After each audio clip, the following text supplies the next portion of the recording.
Napakaganda dito. Nakalive ako kasi. Nakalive ako sa Facebook. Talaga?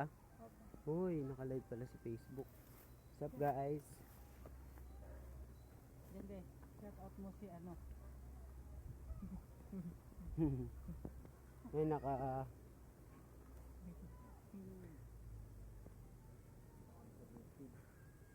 dito.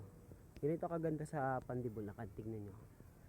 Bunta lang kami dito sa community pero sa likod nito ay napakalaking palayan. Kita nyo po? Malapit ng anihin. Ayun no, napakaganda. Mga 2 weeks na lang to, anihin na to. Tuloy-tuloy ang init. Jeff today.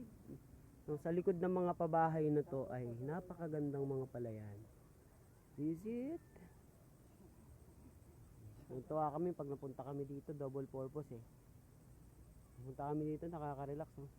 Labo kanina ko pa gusto mag-jogging sa ano, sa may bukid na inaanohan natin.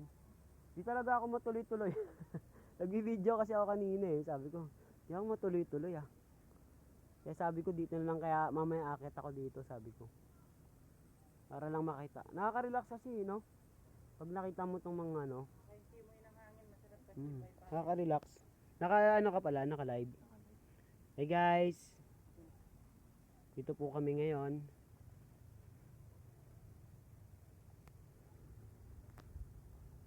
Napakaganda dito.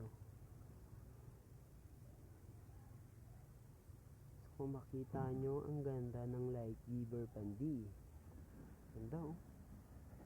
And bababa na kami ulit. Aray, medyo masukal na oh, matataas na.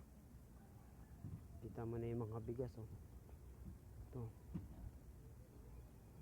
Ito hindi to bigas, kamukha lang. Kasi ito talaga yung bigas. Yan, boom.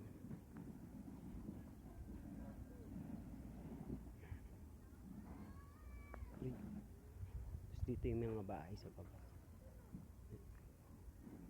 Nakatuwa dito kasi napakaganda.